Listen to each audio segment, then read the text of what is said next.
میرا نام سمران ہے اور میں لاہور سے ہوں۔ یہ 4 سال پہلے کا واقعہ ہے۔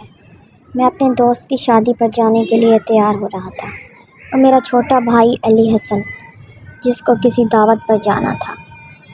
میں نکل گیا اپنے دوست کے ساتھ اور اپنے چھوٹے بھائی کو اس کی مقامی منزل پر چھوڑ دیا۔ ابھی میں شادی میں شریک ہی ہوا تھا کہ میرے چھوٹے بھائی کی کال آ گئی۔ وہ بہت ڈرا ہوا تھا اور مجھے کہہ رہا تھا، بھائی آپ کہاں ہو؟ مجھے بچا لو، یہ مجھے مار دے گی۔ میں نے اس سے پوچھا، کون مار دے گی تمہیں اور تم کہاں ہو؟ اس نے کہا، میں ایک بلڈنگ میں ہوں، آپ جلدی سے آ جائیں اور مجھے بچا لیں۔ اس نے مجھے بلڈنگ کا بتایا۔ میں جیسے ہی اس بلڈنگ پر پہنچا میں سمجھ گیا، کیونکہ اس بلڈنگ میں میں بھی کام کرتا تھا پہلے۔ میں سوچ ہی رہا تھا کہ مجھے اس بلڈنگ کے اندر اوپر کی طرف سے کچھ آوازیں آنے لگی، عجیب سی، اور میں جلدی سے اوپر کی طرف بھاگا۔ پوری بلڈنگ خالی تھی۔ میں نے ٹائم دیکھا تو 12 بجنے والے تھے۔ ہر طرف اندھیرا تھا۔ میں نے جلدی سے موبائل کی ٹارچ آن کی اور علی حسن کو آوازیں دی، علی حسن کہاں ہو تم؟ اتنے میں مجھے ایک روم سے علی حسن کی آواز آئی، بھائی میں یہاں ہوں۔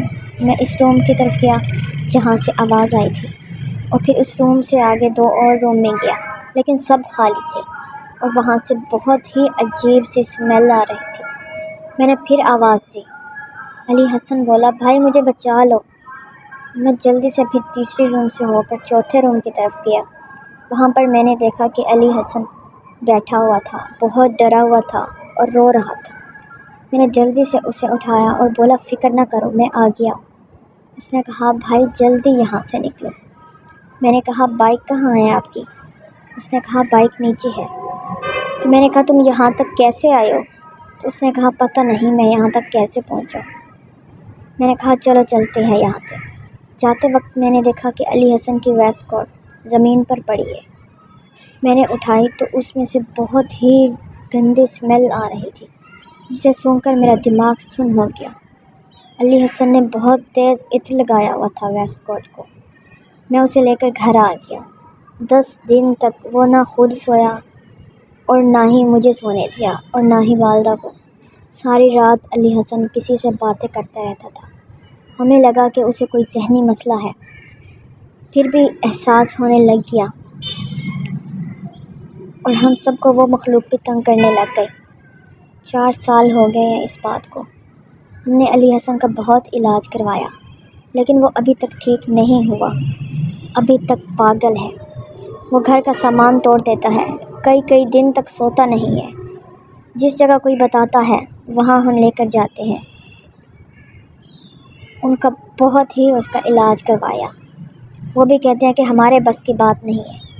اس پر جو مخلوق ہے وہ قبائلی ہے اور بہت طاقت والے ہیں، یہ ہمارے بس کی بات نہیں۔ کچھ مہینوں سے وہ مجھے بھی تنگ کر رہی ہے مخلوق، کبھی میری ٹانگیں کھینچ لیتی ہیں تو کبھی بازو مڑوڑ دیتی ہے۔ ایک بار تو میرا ہاتھ بھی توڑ دیا اور ابھی تک وہ ایسا ہی ہے۔ پتہ نہیں کب یہ مخلوق اس کی جان چھوڑے گی اور وہ کب ٹھیک ہوگا۔